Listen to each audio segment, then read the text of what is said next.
Okay, we are now recording the session. You can find the agenda there on the shared screen. We're just going to jump right into it because there is a lot of content to cover today. First thing up on the agenda is the upcoming asthma mitigation webinar, which Dr. Lynn Gerald from the University of Arizona will be leading us through on Tuesday, the 17th.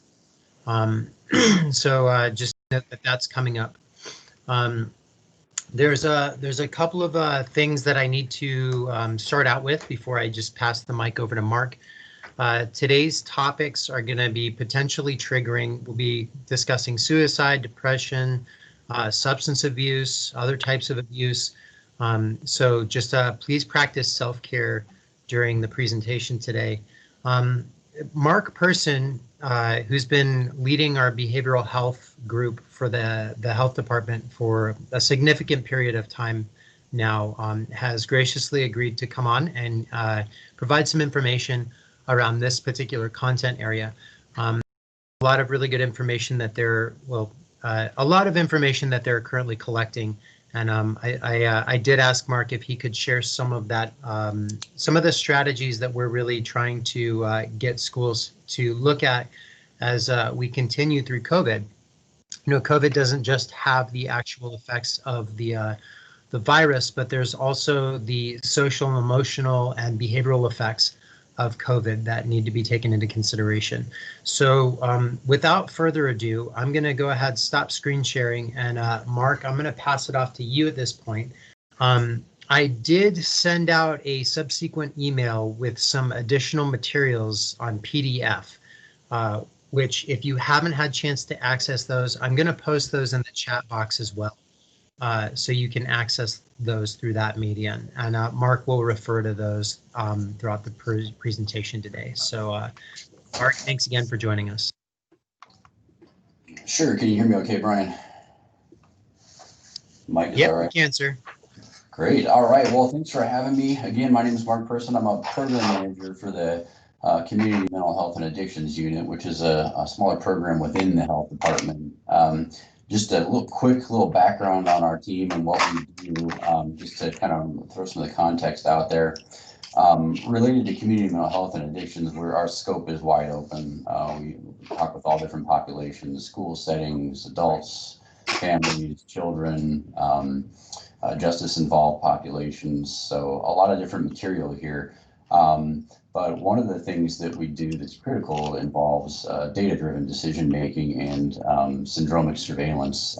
So we use a lot of different software and different medical record systems and mapping systems to conduct ongoing surveillance of critical health trends related to behavioral health. So mostly, from a public health perspective, we're talking about self-harm, suicide, substance use and addiction, accidental overdoses, and most of the data points we collect come out of hospital and emergency department utilization, first responder data, and then our medical examiner's office and death certificate files. So lots of information that we look at on a regular basis, and really we're looking for any kind of changing trends or spikes, and we use that information to work collaboratively with our partners in the community who engage with these populations. So today is a great opportunity for us, obviously, kids and the families with school-age children, and all of the different districts and charter schools, private schools are important to us. And this is a great welcome opportunity. So thanks again for having me. But what I want to cover today is kind of how a lot of these things have changed over time. We've come to sort of expect particular trends and patterns, and a lot of the statements that you've heard or maybe been through some behavioral health trainings in the past. What we're seeing now with COVID-19 is a lot of those kind of standards and expectations that we've grown used to are changing rapidly because of the pandemic and our really pretty quick changing environmental factors, whether that's economic or the school systems or just food insecurity, housing insecurity, things like that that have really affected the community. But the educational system is really a critical piece for us. And I think just to kind of set the stage of why we want to do this is it's not just to acknowledge the impact on students and to talk to teachers and administrators about how to handle these type of situations, but it's much more than that. Where we're at now is that everybody has been impacted by this, so not just the students anymore. We have to talk about you guys. So how this has impacted the teachers, the administrators, the nurses, the people at the front desk, and the parents and guardians of school-age children. All three have been simultaneously really negatively impacted by this, and I think that the changing environment has affected everybody, so we have to really acknowledge that. So that's the majority of what this presentation will talk about. I'm going to switch from my camera here to share my screen so we can go into a PowerPoint, and then at the end I hope to have time to answer questions. So if there are things that come up during the presentation that you really want to ask about, just fire it into the chat, and then I'll answer those at the end, and we'll go back to them if there's time. So I hope to get through this for you guys. But Brian, let me know when this comes through and you have the presentation. Yeah, seeing the slide share, and there it is. Okay, great. Make sure we've got the right one in here. There's two versions of this guy. Okay. All right, so navigating the emotional impacts of COVID-19. That's kind of the name of the game today. This is a training that some colleagues of mine developed internally for the county, really to talk about how this has impacted, essential workers. A lot of our internal departments have been working throughout the pandemic, and people that work in healthcare. So that's kind of how this was originally designed, but it's a great fit for this setting too. So we've kind of adapted some of the materials for school-age kids. So here's some of the just primary objectives that we'll talk about. So a lot of it is to do with our emotions, how those have changed with the start of the pandemic and the mitigation strategy. And when do we know when these emotions are kind of normal reactions, and when are they, more of an issue that needs to be addressed, with additional support. So how to seek help and when to seek help. Those are two of the key pieces that we'll talk about there. And then we'll talk a little bit about resilience and coping skills. So again, all these changes bring on additional stress to the majority of the people impacted, and we have to learn new skill sets to be more resilient to the stressors that have come through this process over the last 8-9 months. And then to end with, I'll bring you through some of our local resources. There's a lengthy list of resources, so I'm just going to put in a few key ones. And all of these things will be available to you afterwards. So if I kind of breeze through some of this that you thought was more important, don't worry, we'll have some handouts and everything available to you. And I'll leave my contact information too, so you can fire questions at me if you have more specific pointed questions about the resources. But this kind of signpost is how we'll get started. And all of these emotions or mood states that you're looking at there are normal for everybody. And when I look at this, this was a kind of an important image for me when I saw it first, when the team put this together, because it really kind of brings it all together. And the main point behind this is that mental health, really, we have to change our mindset and the way we look at it. It doesn't just apply to people with long-term chronic severe mental health conditions like schizophrenia or bipolar disorder.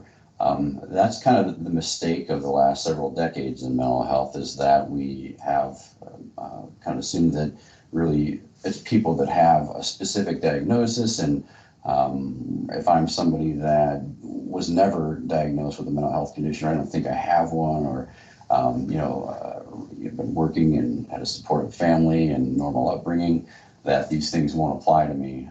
And that's the point behind this, is everyone is impacted by mental health, and particularly right now.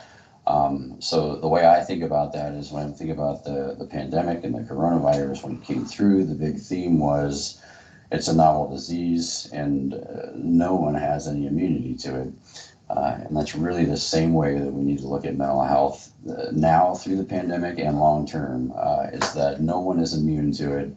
And it hits people to different degrees. Some people may experience more severe symptoms and some people may move through it a little bit quicker. But that's kind of how I think moving forward, this is a good way to frame some of this. So to start out with, I'm just going to give you some general statistics and information that we've collected over time about the general population. And then in a couple more slides, we'll get into the specific information about kids. But if you see these percentages here, this is based on some survey results that was done a little while ago. Still recent, but I'm sure some of this has changed if we were to look again currently in like the month of November. But that survey showed that at least 40% of Americans have reported symptoms of anxiety, depression, or traumatic stress-like conditions or substance use, whether that's more drinking or illicit drugs or tobacco use or self-harming thoughts or behaviors. 40% of Americans reported some kind of change like that since the start of the pandemic and when the stay-home order was issued early in March.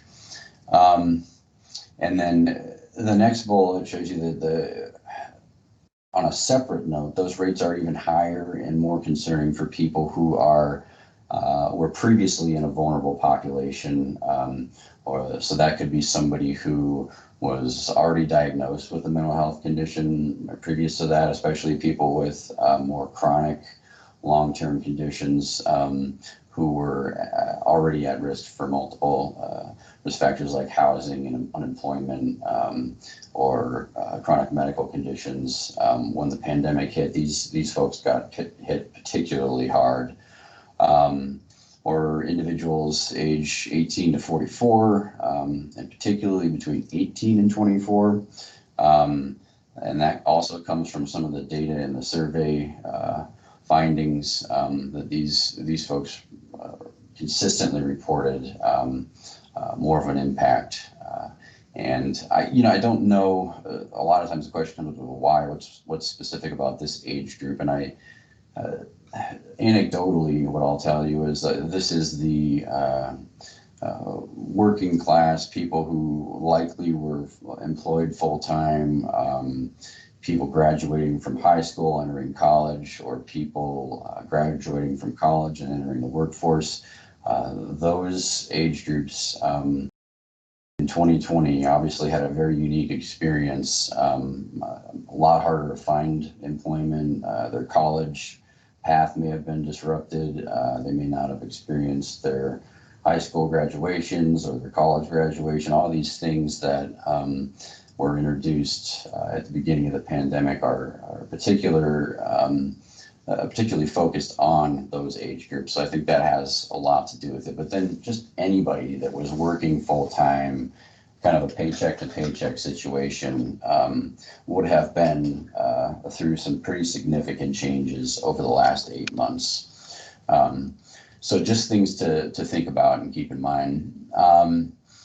People who are essential workers, you'll see right there. So these are folks that have been working through the beginning. Obviously, we're fortunate to have jobs and to have been employed through the pandemic. So I'll say that first. But we've been working since March full time, and healthcare workers, hospital, ED, particularly people working in long-term care and assisted living facilities that have had an up close encounter with these families and their loved ones, and helping them deal with grief, or unpaid caregivers, people that are helping people in the home.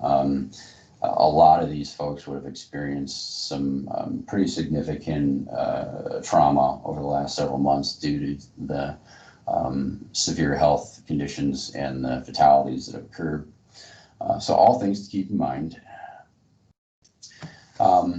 And The point behind this stuff, though, kind of back to the first slide, is that every emotion we know has had an evolutionary purpose, right? We talked about anxiety and sadness and irritability or anger. Those are all normal human emotions.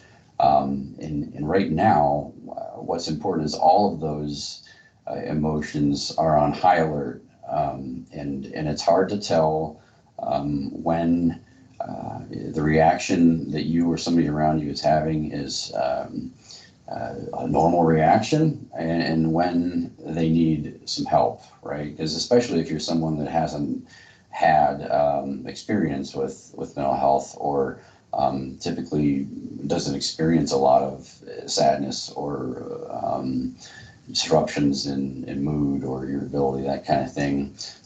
It's hard to know when it's affecting you more. So you may be living through it and tolerating something that really you could be getting some help with. So that's going to be one thing that we want to tease out here, is when do those emotions become more of a concern? Not necessarily a crisis, or we've got to run out and hit the panic button, but just when should we stay on top of things and talk to somebody that's supportive, or get help, so that we can kind of continue to maintain our overall holistic health of the individual, the family, and friends, and all the people around them. So there's a lot of information we could cover here, and I don't want to get into a lot of the clinical material or the diagnostics for all those buzzwords that you hear. Simply, really, I think just think about your normal emotions. And if you or anyone around you gets to a point where the emotions or the feelings that you're going through begin to impair your daily life, and what I mean by that is it could maybe it's leading to more time out of work, or you're forgetting important dates or appointments that typically you would always get. So maybe the organization is starting to deteriorate a little bit, or you're finding yourself in arguments at home with the family more often than usual, or your sleep's disrupted. Those are the kinds of things that begin to impair your daily life, and that's the first sign that it's more than just a daily emotion. When we have a bad day, you get through it, and the next day you wake up fresh and ready to go back to it. With this kind of thing, when it continues to fester, that's where you'll see these other areas being affected. And most often, it's going to lead to things like fatigue, disrupting your sleep patterns, either too much sleep or not enough sleep. It'll affect your appetite. Either you're eating poorly, or you're neglecting, your diet and not eating at all, or don't have an appetite. Any kind of feelings of worthlessness. Worthlessness is a strong word. It doesn't always have to be that severe, but if you just find yourself thinking, God, I'm getting to the point where I don't feel like I'm productive, I'm not doing, what good am I doing, or I feel like I'm kind of a burden to the people around me. Those kind of things are just signs that there's something that needs to be addressed. Concentration is almost always affected by any form of mental illness. So, if you're at work or reading or trying to participate in some kind of group planning session, and you find yourself drifting off and thinking about all the other things that you're worried about, and it's hard to maintain focus on the daily tasks, that's really, really common. And then less common, but the one that I know that is when we really want to address most critically is any thoughts of self-harm or suicide. That these things, just because you see somebody that may be impacted with some of this stuff, like lack of sleep or fatigue, or even feelings of just kind of, I feel hopeless, that does not mean that somebody is all the way down here at, the top of the crisis level where we need to get them emergent services and get them into the hospital. So the point I'm making is we're talking about the full continuum here, because this is the worst case scenario. It's the outcome we all want to prevent. The best way to do it is if we stay on top of it up here. As soon as we see something that begins to impair or changes in behaviors, when we maintain it, we prevent getting down here. But not always. It's a tall order. So these are some of the real basic things to look for, just to know that somebody needs some support, some help, whether it's you yourself that needs to sort of come to realization and acknowledge that you need to get some support, or if there's somebody around you that you want to talk to and help them out. So this gets into more of the crisis situation. So when is it time to hit the panic button? In the last slide, we talked about when is an emotion something that we need to address a little bit more urgency and get support. Now we're shifting into when do we know that something is urgent and we need to make sure that somebody gets help today and that we address it today, so that we hopefully prevent more of a crisis situation. And so it's going to be a similar answer. It's when those symptoms, again, you're looking for impairments. If you have you yourself or a family member or a child in school that suddenly their ability to work or perform in the workplace or at school, this is a high performer that did really well, and then out of the blue, out of nowhere, that person is having a really rough time, or they're falling out of those normal patterns, like not turning in assignments, not turning in work tasks, or the quality of it all of a sudden is different than you'd normally see. That's one immediate sign that somebody is going through something that is drastically starting to impact their mental health and their physical health. Their inability to carry out just regular day-to-day activities. That could be, hey, all of a sudden I'm not getting the normal shopping done for the family or the kids, or, not bringing in my school supplies. I'm not getting appointments done, or I'm missing medical appointments, or not scheduling them, just dropping the ball kind of on those normal activities on a more consistent basis. Or your relationships are disturbed. You're not talking to the people that you typically would, be either working with when you have issues that you need support with. You'd reach out and ask questions. If you stop doing that suddenly, those are some of the cues there. And then the more obvious ones would be any kind of change in, increased alcohol consumption, like tobacco, drugs, whether that's illicit drugs or pharmaceuticals somebody begins to abuse, or even if somebody was maybe in recovery and hadn't used it in a while, and suddenly those cravings come back and they return to substance use. This is a common coping strategy for people that experience any kind of stress that begins to kind of test their limits, that they can't tolerate it anymore. They're looking for a way out of that feeling. And when our coping mechanisms get unhealthy, the first place that we go is to things that will alter our mind or our mood. So that's any alcohol or drugs. And then suicidal thoughts are another thing, and that's not always going to be apparent, but if you see somebody or hear somebody saying things that begin to concern you about their safety, or you're experiencing these things yourself, it doesn't always have to be as simple as, wow, this person just came out and said that they want to die. It can be a little bit more subtle, and if you see all the things above first, like the day-to-day routine is gone, they're not happy, they're not engaging with their typical social circles. If you've already seen that, and then all of a sudden you see statements or hear statements from people that sound like, like all hope is lost, nothing I do is worthwhile anymore, or start to kind of give things away, or do things that really just don't make any sense for the situation, kind of seem out of place at a particular moment. Those are the things that may be indicators that somebody is having thoughts. It doesn't mean that somebody is on the verge of going out and harming themselves, but the thoughts usually come first. And then this last one, we talked about this already, about becoming socially withdrawn and isolated. That's also a consistent theme for people that have been going through something that has just been festering for a long period of time. Okay, so this is kind of the break where we'll shift from just the general topics to specifically children and teens.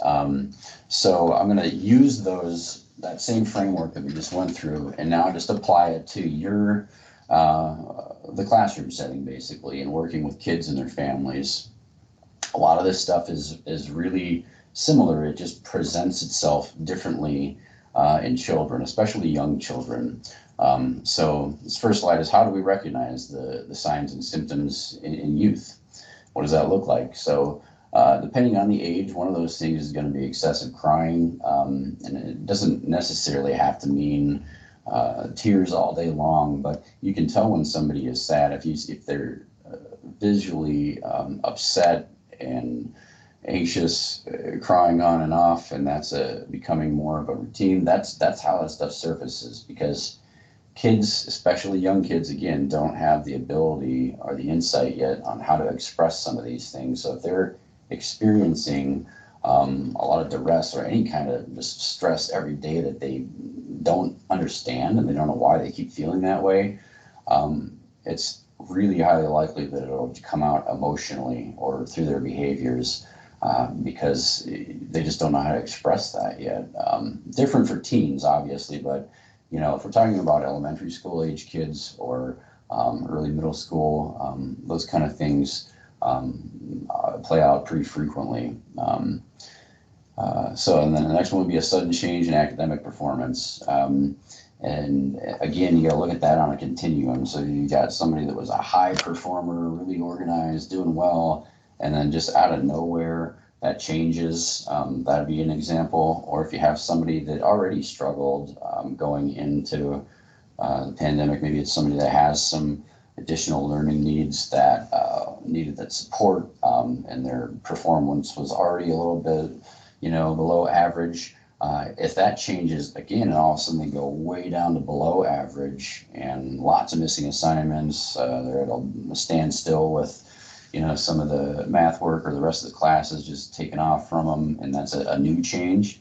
That'd be another thing to look for. But beyond the academic performance, also, attendance, more days missed, more behavioral concerns, maybe getting into some trouble, things like that. And then this third bullet point is returning to behaviors that they'd previously outgrown. That's going to mostly apply to your elementary age kids. Things like they may have started to emotionally mature into second, third, fourth grade, where they were able to handle some of those problem solving skills socially out there, and not resort to yelling and crying or all the kind of disturbances that occur there. If they had gone through that and they starting to do that, but then slide back, and more of the kind of yelling, screaming, crying. Sometimes that turns into accidents, bedwetting, that kind of thing. That's also a sign that something is changed rapidly in that kid's life, if they've returned to some of those behaviors. Excessive worry or sadness.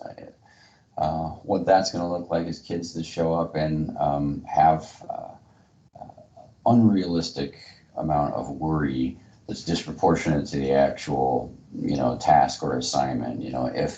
If they're to the point where they're in tears and can't move on in the day, or losing sleep over a couple missed assignments, or their computer's not working, and so they missed one of their logins, or the internet was out, and if that worry is just continuously escalating, that's going to be obviously a sign that that child is experiencing some emotional disturbances that need to be addressed, more than just in the school place, with some strategies and work plans in the school. Those are critical, but that child needs some additional support through as well.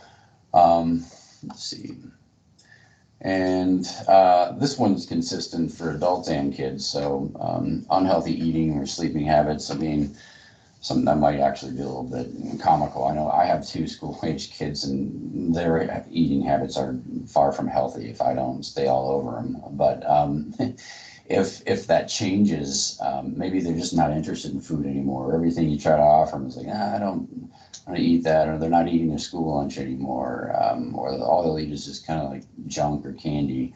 That's usually something that will surface in some of the younger kids and teens too.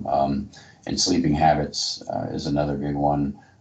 Kids that don't want to get out of bed and go to school, or staying up really late, or can't sleep, tossing and turning. For youngsters, it might be all of a sudden they're a lot more kind of like the night terrors, or waking up and maybe previously they had been sleeping in their own bed consistently, and then all of a sudden they return to, I got at 2 a.m, we're back up running down the hallway, jumping in mom and dad's bed. Those kind of things are signs that they're having some trouble. And then this is a big one. I always pause on this one a little bit, especially for kids. This is true before the pandemic, and it's especially true now. Kids of all ages, if they're struggling, again, the same kind of thing we talked about with the sadness and the crying, if they don't know how to handle it and it's foreign to them, they don't understand what anxiety is, it's going to surface with irritability, acting out, disturbing behaviors in the classroom, at home, maybe fighting or yelling, or name calling, and that's because that's a child that's been sitting for probably a long period of time dealing with some stress that hasn't been addressed, and they feel unheard, or like that people don't understand them. Their parents don't understand them. They've tried to talk to their friends, and maybe they're starting to burn those bridges because of the way they're acting, and it just kind of snowballs. And before you know it, they're behind in school, getting in trouble, maybe getting expelled or disciplined in the school place, and then disciplined at home. And the reason that's important is because it happens frequently. And if the 3 aren't connected or working together and communicating, which is difficult with the number of kids and families you've got there. But if a child at home is struggling, parents are at their wits' end, and they're going to be grounded, consequences, you got to get this done. There's lots of fights at home, and it's just every day they go home from school to that. And it starts that way, and then all of a sudden they turn to the school and they start getting in trouble there, and then they experience consequences in the school place. Then you've got 2 potentially supportive areas that the child is kind of turned away from, because they go home and it's a brick wall there, then they go to school, it's a brick wall there, and then the last thing they've got left is their friends, their social circle. And if they've begun to argue and kind of burn some of those bridges with their closest friends, or maybe they just withdrew from those kids. And right now, especially true when kids don't really have access to engaging with one another as much as they did in the past. That situation is one that can become a real crisis very quickly. So I think it's important to mention right now, amidst the pandemic, that I think across the board, the authoritative stance on things really needs to turn into a lot more patience and positive reinforcement versus the negative consequences. If we want these behaviors to go away, the best way to do it is to totally exaggerate and reward disproportionately when they do the things that they do well. Ignore the things that are going poorly and address them, but do it respectfully and quietly and as peacefully as possible. And if it goes south, kind of pull back. But emphasize when things are going well, because that's the only way to come out of that pattern for them. We talked about this one. I'm going to try to advance because I know we're moving through this, but I've got a lot more to talk about and we're getting short on time. But this bottom one too is important, whether it's depression or anxiety, any kind of sustained period of stress will also surface physically, which is important right now in the pandemic, because most frequently that's going to turn into a child complaining of stomach pains or headaches, and two of those things are on the list of, I know, the COVID-19 factors. So that's going to be important because it's something that is very frequently reported by kids who are experiencing some kind of mental health, whether it's a crisis or not. If it's just something that's bothered them consistently, it will bother them physically. So it's not always going to mean that they have some kind of illness. So that's important to tease out, I think, in this too, and applicable to you guys. And then we talked about this one already, obviously. Okay, so what are some of the things that we can do about it? To kind of draw some comparisons again with the virus, our body has an immune system, and what's not talked about all that frequently is our mind also has an immune system, and that's really takes form in resilience. So, you have one person on one side of the coin that has encountered traumatic events or has dealt with stressors, and they've overcome them, and they've come out stronger on the other side. That's an example of somebody that's got resilience, and it was either taught to them or they've just achieved it, or they naturally have resilience. But most people don't have that kind of resilience, and that's the kind of thing that we can teach, especially you guys can teach to kids in the school place, to help ward off the amount of stress and potentially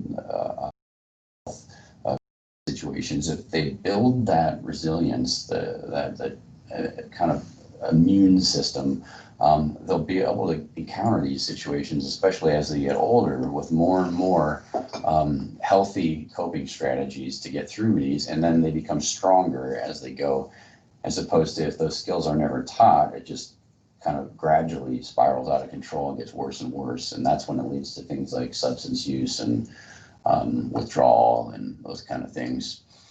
And so I liked this slide. I think it's probably the most important one, so I'll talk through this with some additional detail, but this is what keeps us going. And when we're talking about the pandemic as a community, especially in the educational community, with the amount of stress placed on teachers, administrators, kids, and families, once as a group that resilience becomes widespread and work together in partnership, that's one of the ways that this can be achieved in each of the individuals, because resilience is infectious. It can be passed on. So if they see adversity and look up to teachers and parents or people they admire, and they see a person who is positive, that works through it, they're kind of the guidepost, the beacon for kids. They look to adults for reassurance, whether they come out and say or not. They're looking, they're watching, they see your facial expressions, they listen to your conversations, your reaction to the news. If we as adults are positive for these kids and show resiliency by example, that's the best way to teach it, and encourage that and help to maintain it for kids. And the quicker we start with that and the better they get it, the more successful they'll be when they transition into the next phase of middle school, high school, college, young adulthood. So it's critical at this stage. But what we're talking about really is just positive adaptation. You're taking a traumatic event or a negative event, and instead of that energy sort of setting you backwards, you look at it, see it as a challenge, push through it, and then it's an opportunity to learn, to grow, and to become stronger, which is something that everybody is capable of. So specifically, grief becomes growth, and sooner or later this person will be able to look at some of these impossible situations like pandemic and see it as a challenge that they're ready to take on, and not afraid to take on the hard tasks, knowing that when they get through it on the other side, it'll be that more rewarding. So, what are some examples of how we can develop or nurture resilience in kids? You all are pretty familiar with this already, I'm sure, and a lot of you probably do some of these things in the classroom already. But the big thing, starting out at a young age, is learning how to regulate those emotions, behaviors, attention, their thoughts. Once they're aware that stress is normal and the feelings that they're having, although they haven't experienced it, it might be new to them, those are normal. All kids experience it. You're not sitting there alone. If you're having some trouble with your assignments, you're not the only person. Those kind of reassurance that they can encounter these little things, get through them, and that they don't need to dwell on it for days and days on end. They don't need to, act out or, get to the point where they've just sort of festered for so long that the pot boils over, and then it results in, anger and arguments and running out and things like that. They can learn to encounter the initial stressor and then work through it and talk openly with the people around them and get help. That's a really important piece of teaching kids that it's normal to experience this stuff. The key thing is you got to talk to people and ask for help. But hope and inspiration, that's what kids need to see, and it definitely is socially contagious. So if you're in a classroom setting, whether it's online or in person or hybrid or whatever it is, teachers are in an excellent position to be an inspiration to these kids, especially right now. Because a lot of these kids, you guys are maybe the most positive influence in their life. And some kids are fortunate to have a warm, loving family that's supportive as well, but they need, that educational component plus the inspirational components of teachers that really are out there to talk to kids and point out the things that are hopeful, that are good, that over exaggerate the successes. Any success now, recognize that kids are probably going through about twice the amount of work and effort to get these things done and to understand it as they did in the past. So really amping up the reward system for success is going to be really key, especially for kids that don't have that resiliency factor naturally. And I know you guys know who those kids are in your classrooms. So how to, strengthen resilience, we're talking about, again, be flexible, find balance. I know in the classroom there's rules, in the virtual platform there's rules, and they do need to be enforced. Kids need to know the boundaries, the guidelines. Those things are important. So we're not talking about just ignoring bad behavior, but finding a new way to establish regular compliance with those things that you want, so that all the kids are benefiting. And I think the best way to do that is to absolutely make a huge deal out of the periods of time where they're doing it well, because the more and more they're rewarded for it, the more they'll do it. And so that requires us to kind of shift our mind and think a little bit differently than we did before. Your classrooms are different now for you and for the kids and for the families. So we really have to try to think creatively about how to do this stuff. And I've heard a lot of great examples. I'm not speaking, hopefully this isn't coming across as something that you guys aren't aware of or you're not doing. I've heard awesome stories over the last couple of months. So I just want to encourage those and highlight them here. And healthy coping skills for kids. The best thing they can do is go to the things that they're passionate about, that they enjoy, and physical activity, getting outdoors. That's critical. The best way to combat stress, anxiety of any kind, is through rigorous physical activity. That will beat out therapy and medications any day of the week. So if we can get people active, eating healthy, those two things are enormously influential. Not to underemphasize medications and therapy, but the point is those two things won't work if the lifestyle isn't healthy as well. And then, gratitude and support. We talked, I kind of beat that one already. So let's see. Resiliency and how to maintain that a healthy immune system. Already started into it here. Physical activity is a key. We're talking about resilience again. I know that's sort of a mental concept, but physical activity is critical. You have to feel physically strong and healthy as well, not just mentally strong and healthy. So both of those, immune systems, if you will, need to be firing on all cylinders. And healthy eating, we talked about that. For kids especially, breathing exercises, some form of meditation, yoga, whatever it is, something that kind of just slows down the pace and allows them to say, okay, I can see and feel myself physically feeling a little bit off. It's time to just stop for a second and realize that my health is the most important thing. Whatever it is that I'm worrying about, like this can wait for a minute.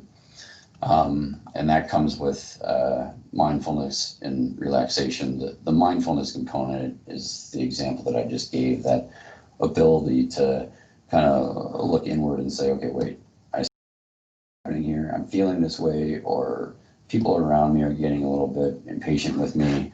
I can tell that this is a situation where I need to pause and I need to return to my healthy coping mechanisms and then come back. That's the trick of mindfulness, is just to get these things ingrained in your mind and start practicing them. Music or art are great ways of any form of, you don't have to be a talented musician or artist to do it either. I can't encourage enough the influence of some of the arts in kids, especially kids that have more long-term chronic mental health conditions. Music and art have shown over the years to be really beneficial. And some people with mental illness wind up extremely talented in some of the arts. And so that's something to really capitalize on for kids. And then the last one is humor and laughing. Again, you guys are the people they see. Keep the smiles on the faces, keep finding ways to insert laughter into your classroom. In the last group I talked about, if you were a teacher and you used to be one of the class clowns, I know that's disruptive, but finding ways, that loosens the mood a lot. And if kids know that other people are ready to laugh and have fun, and that it's okay to do that, they need to see that consistently. So I really encourage time in the classroom, just finding things to laugh about and finding things that are humorous, because kids need to see and experience that, especially when they don't have a lot of that physical contact or social engagement.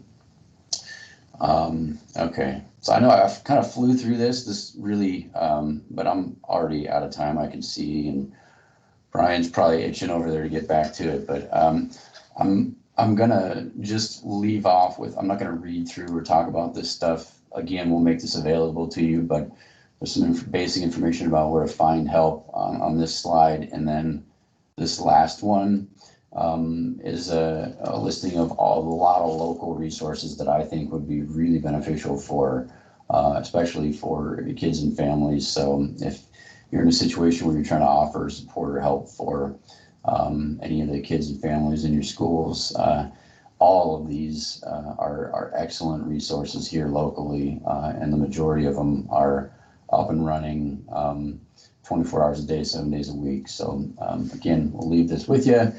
And I'm already about 5 minutes over. So if there are questions, and Brian, you think we've got time to circle back to answer a few of them, I can do that now, or if I've gone too far over, let me know and I can kind of review these and try to answer them in writing. No worries, Mark. Yeah, any more time you take away from me, the better. So it's good. So what we're going to do for questions is if you can just post those in the chat. We've had a couple of requests for the PowerPoint presentation. So Mark, maybe if you want to send that file over to me, or maybe attach it in the message box right there using the paper clip. That'd be a way that everyone could just get it immediately, pull it up, and then save it on their own computers. For those of you on the phone, we can send this out in the notes. But again, yeah, just go ahead and drop your questions in the chat. We do have a couple of really a couple of things we need to cover on the agenda today. So we will circle back and have some time for questions, but there are some things I definitely do need to cover today. The first of which is, if we jump over to the updates, there is a new website that Arizona Department of Health Services has launched. It's the Healthy Schools campaign page. So let's just bring that over and take a look at that really quick. If you just type in ADHS Healthy Schools, which is essentially the same link here that you'll see on the page, this is the page that's going to pop up. There's some good resources on here. Of course, it takes you to the school's dashboard, which everyone has seen. But you'll also be seeing some of these graphics, and the opportunity for you to have some of these within your zip code or your district is currently open. If you would like to have some of this either graphically displayed on your on a bus stop near your school, or possibly a billboard, then email us at eoceducation@pima.gov. Again, that's eoceducation@pima.gov, and I'll have someone post that link in the chat and just say, hey, we'd be interested in having some of these graphics near our district in this zip code, and we can organize that with ADHS.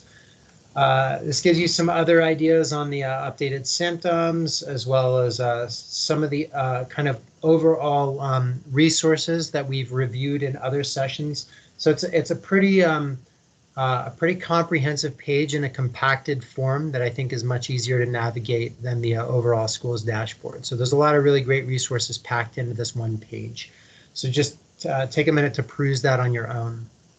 The second thing on the agenda that we definitely need to cover are the updates from the Arizona dashboard, Arizona State dashboard, and those metrics. So let's jump over to that really quick. We know, because I've been getting a lot of questions from the public and from schools in general on where cases are currently at for Pima County. You can see on the state, they're back into the red. Pima County, we're currently in the yellow. This should get updated on Thursday. You'll see some updated graphics. We are projecting to be in the red for cases per 100,000. Our percent positivity will definitely increase as well. Hospital visits for COVID-like illness, we may see a small increase there, but overall, even if we see this metric jump into the red, the county is going to continue to maintain its stance that hybrid instruction is an appropriate method for instructional delivery at this point in time. There's a couple of reasons for that, which I'm just going to touch briefly on, and we are working on putting this out on a video through YouTube, which you should see at some point here soon. So the main thing to kind of note with that is that schools have been doing an excellent job with mitigation plans, masking, social distancing. Overall, I think we've seen less than 5% of outbreaks occurring within classrooms, which means that there's really low classroom transmission of COVID at this point in time. As soon as a case happens, schools have been doing a great job of isolating or quarantining that individual, putting any other close contacts into quarantine immediately, and getting that reporting up and running really quickly. Anytime we have someone slip through the cracks, that's when we see outbreaks start to become an issue in schools.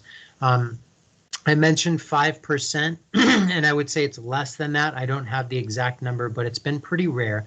Most of that has occurred in exceptional education classrooms where it's really difficult to implement mitigation in an effective way within those settings. We're working on getting some graphic representations of that data, and hopefully we'll have that within the next couple of sections. We're currently trying to increase our capacity at the health department. So once we get that addressed, we'll be able to put a little bit more time and effort into the preventative work of health. Right now, we're just trying to catch up with the last 3 weeks, really. So, the mitigation's been really good. And again, I want to reemphasize that we've seen very, very low rates of classroom transmission. Most of the transmission that we're seeing and the increase of cases within youth right now is due to outside events. This is sports teams, slumber parties, Halloween parties, and frankly, families where mitigation has been lax, where they invite family friends over, or they're going to a funeral and people are letting down their mask and engaging in physical contact with others, not knowing that where those other folks have been.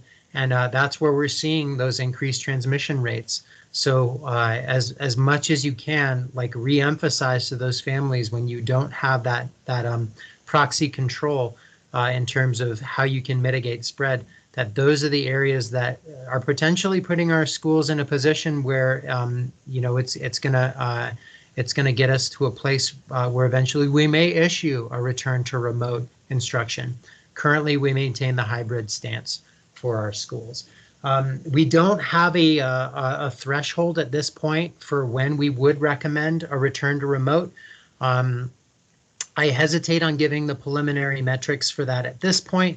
We'll keep you all updated as we continue to have those discussions internally with the state and with our epidemiology department here at the health department. We'll issue that guidance as it moves forward.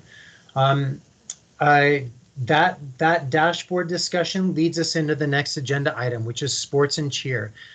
We have been very distinct about our guidance around football, contact sports, and how important it is to not engage in those behaviors right now in terms of the increased rates of transmission that we're seeing for these particular things.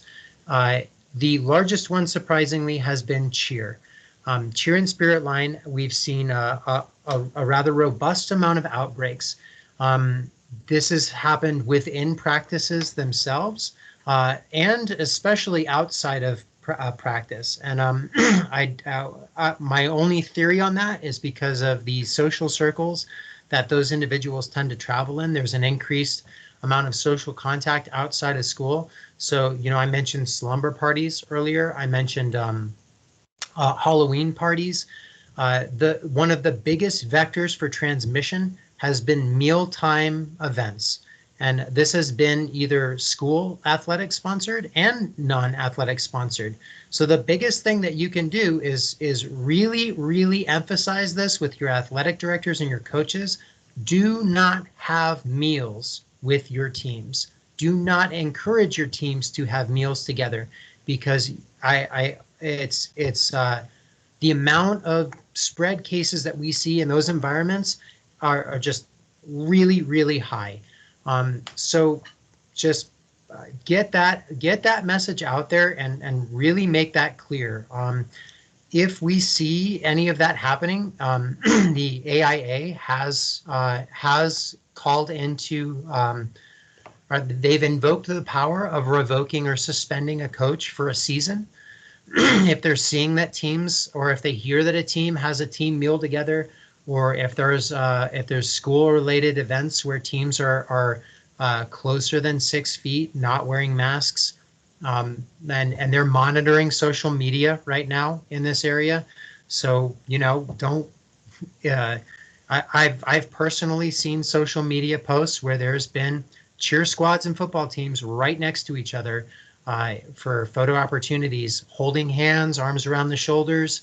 Don't do it, because you're gonna get your coach and your team suspended. And I am actively reporting those things over to AIA. So that kind of stuff puts our schools in danger. It puts your schools in a place where we're going to be issuing guidance to return to remote. So don't do it. And I can't be any clearer than that. Next thing on the, by the way, we're on Thursday, we'll have a meeting with athletic directors and coaches on some of this updated guidance for winter sports. We'll be doing something similar to the format for what we did for the football guidance in conjunction with AIA. On Thursday, that meeting is around 2:30. That invite's been sent out. If you're missing from that invite, again, this is just for athletic directors and coaches at this time. But just let us know, please. The close contacts, just want to reemphasize that guidance is 15 minutes cumulatively over a 24-hour period. Outbreaks in schools, I talked about that earlier. Again, where we're seeing these outbreaks is in social gatherings, and there's been a high percentage of those that are connected to athletics. So do your schools a favor and really come down hard on that. Be very, very clear about that guidance. We cannot, as a health department, mandate anything. We can only highly suggest. That's the effective power that we've been given by our local government. So the power really resides in you all to keep your schools going. And if we continue with contact sports and we continue with the directions and lax mitigation, that's going to put us in a position where we recommend a return to remote. Isolation space guidance, just a really quick visitation on this website. It's posted in the link. So if we open this up, let's copy this and then go back to the website. This is from the National Association of School Nurses. There's some really good information on isolation rooms in here and some strategies around creating that. I'll go ahead and post this link in the chat as well so that everyone has access to this. But school nurses especially, just please make sure you check this information, okay? Because it's good information and it expands a little bit more beyond what we've previously issued in our guidance. I know I'm a couple minutes over. I'm going to wrap this up really quick.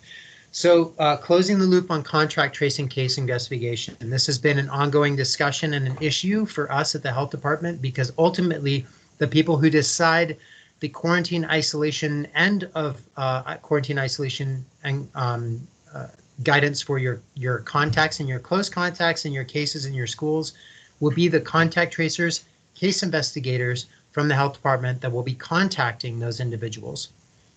Because that group of 150 individuals that are working for the county to do that are currently doing over easily 1,000+ calls within a given week, we can't shift their policy or their process at any point right now. It would really put us back in a really bad position.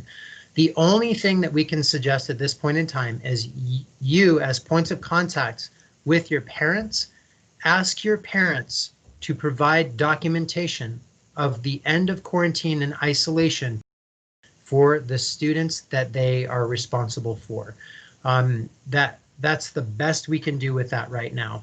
I think we can put together a little rack card that maybe has what that verbiage looks like, but we're asking you to ask your parents to ask the contact tracers, case investigators, for written guidance, either on email or via text about when the end of quarantine and isolation is. I'm going to repeat that one more time and try to make it as clear as possible. Ask your parents, guardians, to ask the contact tracers, case investigators for the written guidance on end of quarantine isolation for your students, whether they're a close contact or whether they're a case. And I wish we could do more for you on this, but that right now is the best we can do to close the loop on contact tracing, case investigation. So I hope that's somewhat helpful. We have a couple of questions popped up in the chat. So Kara, in regards to the link, are you talking about the school nurses link that I posted just above your comment? Yes, okay. I will figure out a different way to get that out to you. Maybe check the agenda, which is posted a little bit higher up, and then right click that and follow that link, see if that helps. Okay, all right, thanks Mark for addressing those previous ones. Yeah, definitely reach out to Mark. via email or phone number. He is an invaluable resource for the county. So just connect with him. He's a fantastic resource for us and for you as schools, and is very willing to conduct other presentations on this topic matter as he had discussed earlier. Courtney, if you've gotten the email from earlier today, there should be an attached agenda to that. If you didn't receive that, then we'll look for another method to get that to you. Any other questions, comments, or concerns at this point in time? Yes, it didn't work. Okay. TUSD made a comment about widespread infections as a reason they are not reopening this semester. Could you explain what that means? I cannot speak on behalf of TUSD. TUSDs for reasons for not opening for winter are purely TUSD's reasons as a whole. They have had discussions with the director at the health department directly, which I have not been involved in that direct discussion. I know we have had ongoing communication with them. Our guidance as a health department continues to maintain the stance that hybrid instruction is a thing that we support at this point in time. And we will continue to have that as long as our schools continue to implement really good mitigation. That's about as much as I can contact, or as I can comment on that question at this point in time, Brother Jesus. You're welcome, sir. Okay. I will stay on for another 2 minutes. I am getting a lot of calls right now, so I will have to adjourn here shortly. Question from Ms. Sullivan. Can you share more information as to why Buena Sierra Vista went back to virtual? I cannot, because that is a different county jurisdiction. I believe that is either Cochise County or Graham County, but I couldn't tell you right now. The reasons why Buena Vista went back to virtual, Cochise would be that they probably had a consultation with the Cochise County Health Department, and based on that consultation, they came to a decision. That is purely theory. That is hearsay. So the better answer is I have no idea, and I couldn't give you an accurate portrayal on what the reasons were for that school to go back to virtual. I can just reemphasize that the Pima County Health Department will continue to maintain its stance that hybrid instruction is an appropriate thing to do at this time because of the low rates of classroom transmission, which again ties in directly with the mitigation efforts that schools are implementing during school time. So when your students are at your schools, they're doing a great job of it. I see a comment from Wayne. I can't verify or validate that information. Question from Jesuita Cornides. Is there a number or email that parents can request guidance after quarantine? Absolutely, there is. It's if they contact their case investigator or contact tracer. I'm going to see if I can find that and then post that in the comments. In the meantime, what we would say is that we know that, sorry, it's like the third call I've gotten from that number. We know that when they have the conversations with the contact tracers, case investigators, which should be happening almost daily, that those are the points in time when those parents, guardians can ask for that information to be sent to them directly.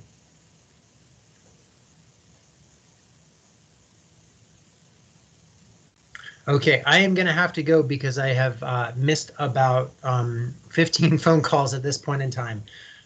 If you have any other further questions, please feel free to reach out to me. I don't know if Tina and Dexter, if you're on, maybe you can stay on and just address any other further questions. But thank you all for joining us today. I appreciate the work that you're doing for our schools. COVID School Liaison Team. This is Brian speaking. Yes.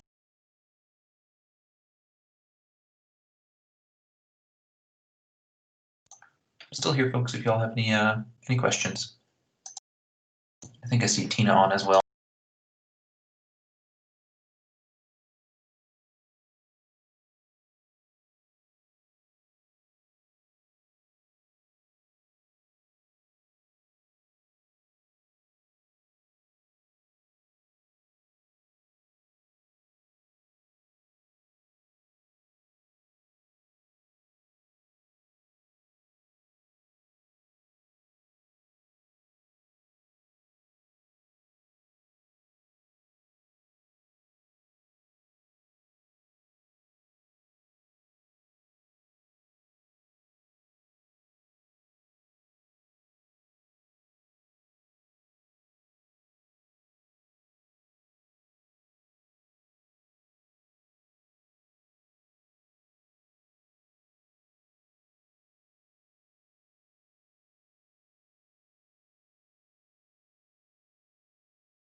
So JM, you dropped in a question about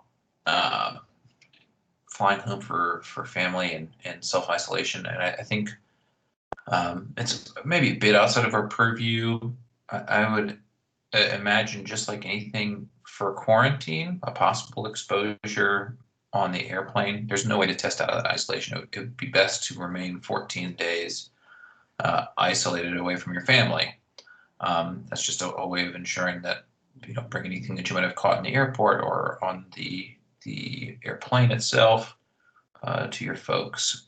So I think I'm not quite the person on travel, but my first hint would be yes, absolutely, you want to spend 14 days separated away from your family, and then make sure that there's nothing going on there before interacting with them.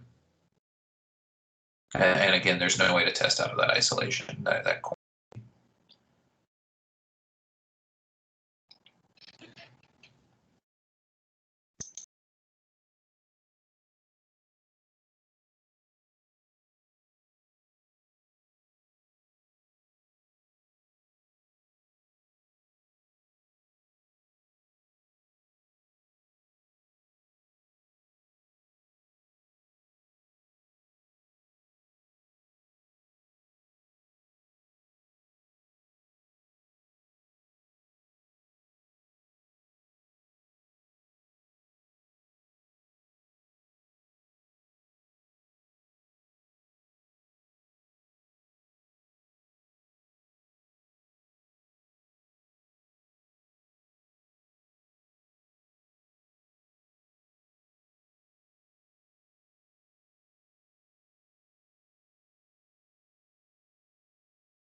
I don't know if there's any other questions or people are typing. If you are, put your hand up real quick so I know to be waiting for you. But otherwise, I think let's stick a fork in her. I think she's done.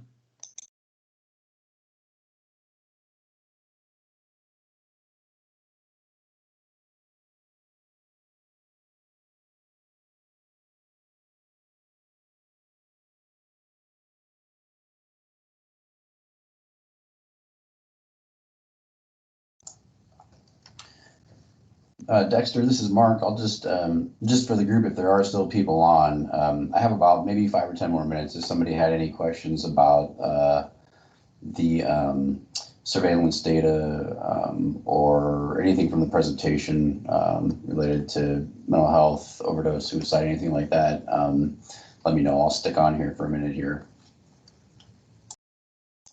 Perfect. Appreciate that, Mark.